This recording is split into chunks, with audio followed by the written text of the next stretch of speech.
This is Miss Soldani. We're going to be making a vocabulary foldable for academic vocabulary.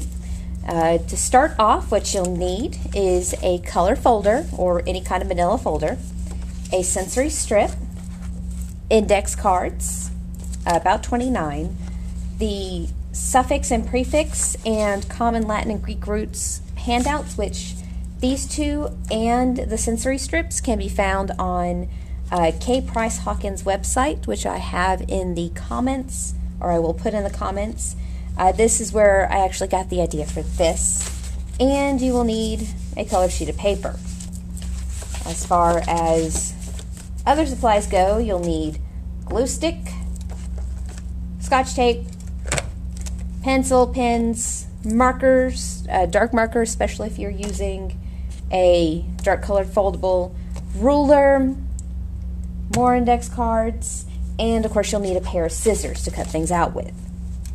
So to get started, what we'll do is we will take our folder, and I have one kind of already started, and we're going to fold it in half. So fold it in half right down the middle. On the outside, you're going to identify what this is. So it's your academic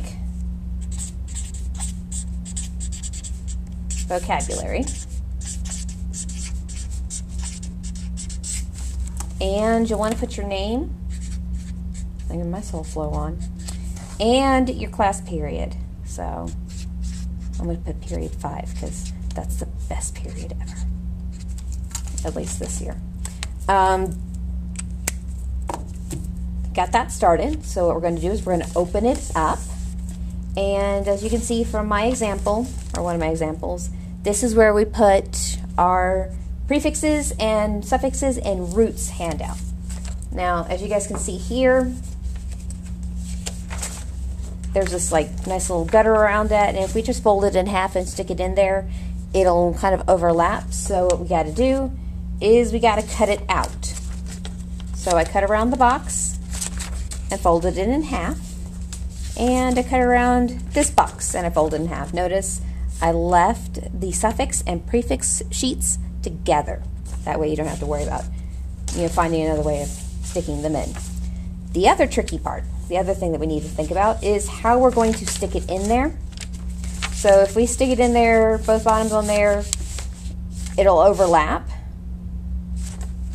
Or if we stick tops on, it'll overlap that way. So what we're going to do is you're going to glue the bottom of the roots sheet on the left-hand side and the top of your prefix sheet on the right-hand side. So bottom on the left, top on the right. So let me get my glue stick, and we're going to glue that down.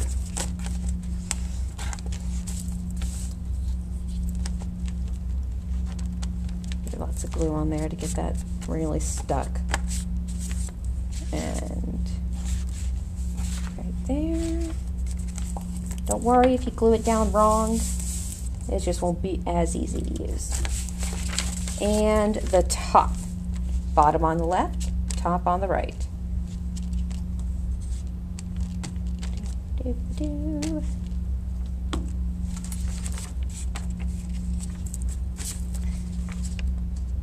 Now one more thing you want to think about, these should both be opening toward the inside. So these open toward the inside of the crease.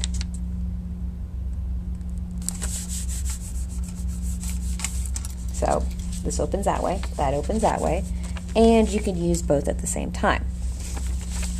So on the outside we're going to label them. So these are Greek and Latin roots, so Greek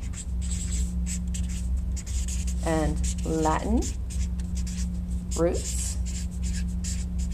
And these are common prefixes and suffixes.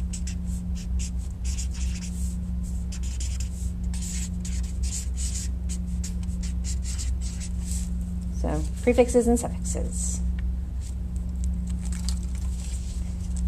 So next step, we're going to open this up, and you're going to be making the foldable. So the foldable starts with just a plain sheet of paper, and I've already got this one kind of folded up. So you have your plain sheet of paper. The first fold you make is to fold it in half. That'll give us some lines in the center, and it'll help guide us make our folds out to the side. So you unfold that, then you fold the outer pages in. So make your barn doors. And this is going to be 6 squares. So we need to fold this into thirds. And one of the things I like to do with my thirds is I like to line it up to where this square and this square are almost the same. So you fold it up that way. So they're kind of sort of even. Then undo that fold and fold the top half or the top section into the crease you just made. And that will section them off into rough thirds. The next step is to take your scissors and cut your little barn doors. So 1, 2,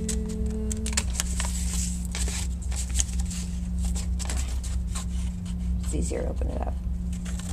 3, and last cut. And one thing you want to remember, you're not cutting all the way to the center, you're just cutting toward the first little crease. So you have 6 little doors that you can open up. Now this guy gets glued, let's see. So you have your prefixes and suffixes right there, it's on the bottom. This guy gets glued up at the top left-hand corner. So I'm going to get my glue stick, get lots going. You're going to go through a lot of glue doing this. I think we've thrown away a good dozen or so glue sticks within the first day. So that gets stuck right in there. Ta-da! Right there. The next thing you're going to need is your sensory strip, and you want to cut out all 7 of these. Toss this unless you want to use it for decoration somewhere.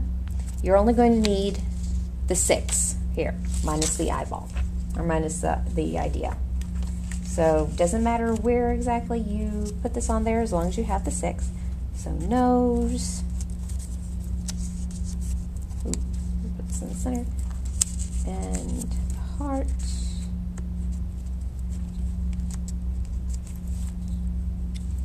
the ear, oh, the idea, toss, your eye, the hand, and, oh no, I'm missing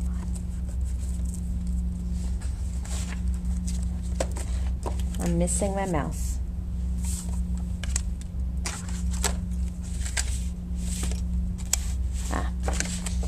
We'll deal without it. We'll find it later. So you got those all cut out and stuck on there. And then you're going to write some cue words around. So this will help you when looking for sensory information. So around the eye, you're going to write observations, glimpses,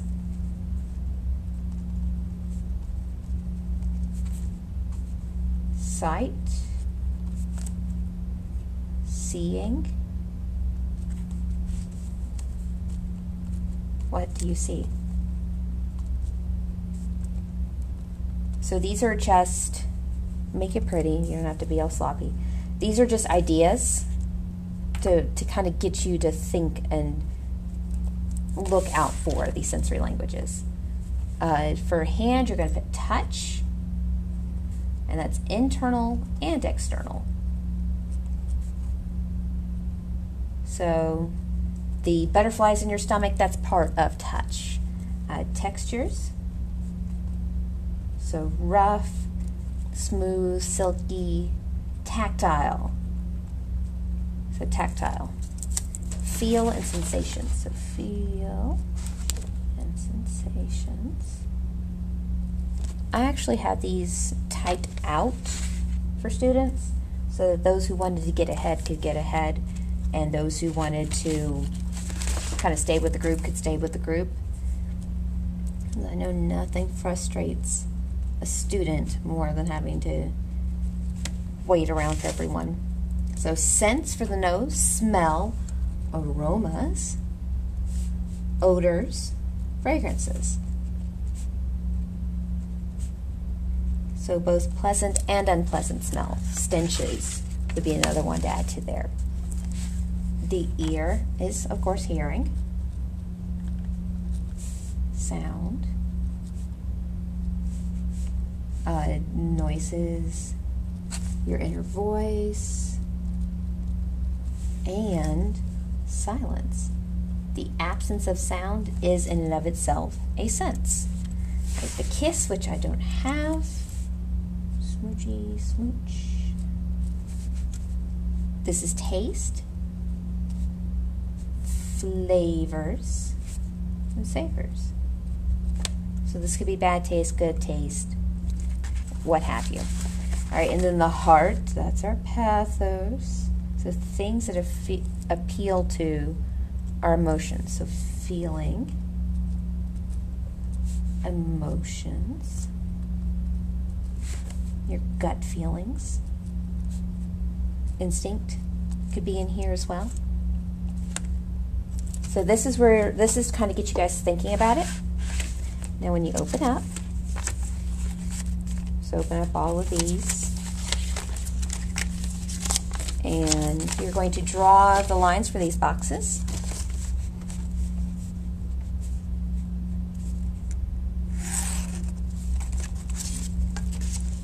So draw the lines for all of your inner boxes.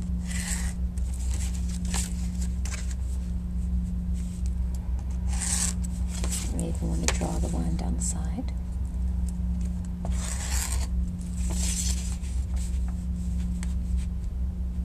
So in here's where you're going to record all of your examples.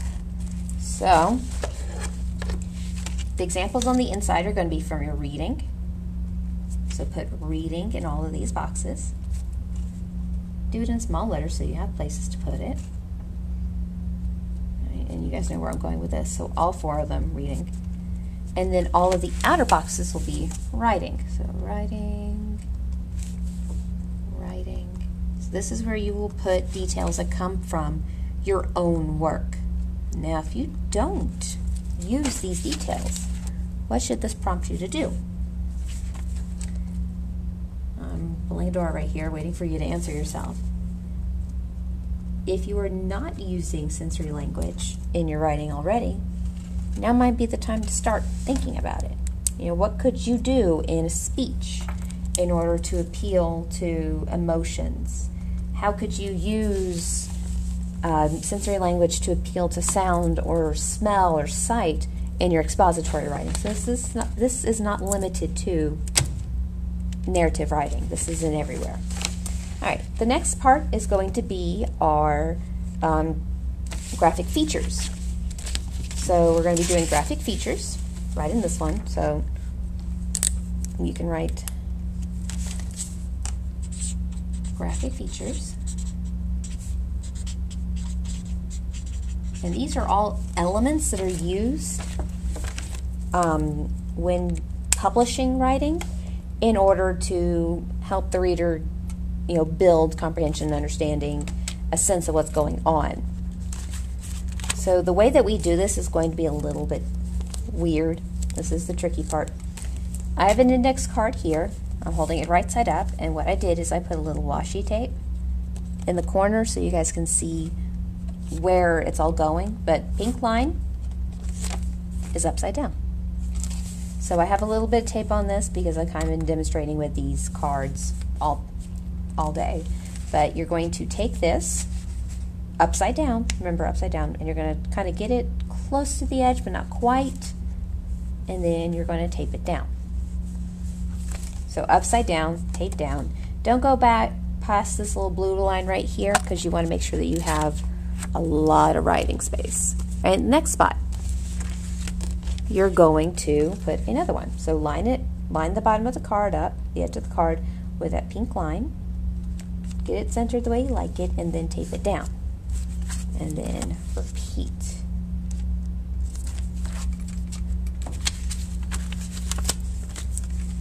You're going to end up with 9 cards here. Don't worry, this will be covered up with other cards. But you can easily put 10 or 11. So keep going with that. And so on and so forth. And in addition to writing graphic features up here, turn to the side and you're going to write example, arrow, source, arrow, purpose. So the reason why we're doing this is so that you have a way of structuring how you're going to write all of your elements down, all your resources down. So these are going to have different labels on them, and let me show you a more completed one to show you what kind of labels are in there. So this is going to be borrowed words, embedded quotes, parenthetical citation, pictures, photos, images, and captions, poem shape, line length and word position, graphic aids, charts, tables, timelines, font and punctuation, so semantic features, and italicized paragraphs. So how this will work is you will put the definition for each one up at the top, and then as you read, you will collect details. So these can be found in a lot of your textbooks. All of your textbooks should have some of these. History books will definitely have a lot of graphic aids, tables, charts, timelines, as with science. Pictures and images are great, and those are also used in your literature textbook. But you will always need to put the source and why it was in there. So what does it do for the reader? The next section is the literary and rhetorical devices section. So that goes down here. Oh, I was using washi tape for those, and just a little note. Gel ink and those nice little permanent markers don't exactly work on washi tape, so I would either avoid them or use roller ballpoint pens when you're writing on them. So we're going to be doing our literary devices. Oh, literary and rhetorical. I have to cover the rhetorical devices. And you're going to be putting another row, two more rows of cards, so 10 and 10 right there. And of course your example, source, purpose on the side so that you can remind students or remind yourself of how you're going to be taking your features down. So example, arrow, source, arrow, purpose. Just remind yourself of what you're doing in there. So I'm going to show you how I have it done on a more completed one. So this one, it's not built the way your literary devices is, where it's already a set group, and you can change these up. These are not set in stone. So we start with what we've learned and just keep adding to it. So we've already talked about tone and mood. We discussed archetype with English 2. English 1 talked about point of view and sarcasm. We've covered rhetoric and diction with both, as well as connotation. So these are all things that they could be looking for. So you write the definition, for example, tone, the writer's attitude about a subject, and then as you're reading, you'll actually add details. For example, the gruesome tone regarding Red Death versus the nonchalant tone regarding Prospero from Mask of Red Death. I did not give my citation, and I did not explain my purpose. However, we can always get to that later. So that's what that is. Then on the back, we're going to add another little spot. This, so you're closing up. This is not in her original plan. This is something I added, but there has been a lot of, Miss, I don't remember what this is, and what was that we're talking about? So all those academic vocabulary words that you've looked in their standards, they should have mastered and know them already, but for whatever reason, it just kind of draws a blank and they don't remember. So this is kind of me being facetious, but I forgot.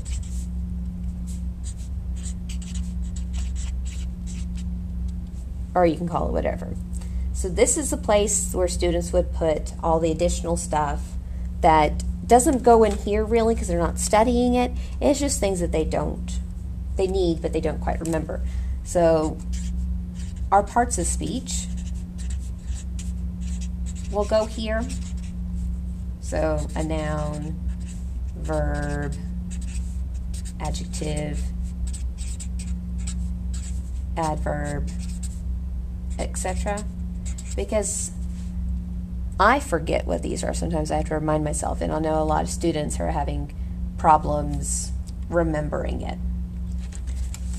And those, of course, will be added to throughout the year. So that is the vocabulary foldable. And I'll be making another video where we'll discuss how exactly this thing is used. Thank you.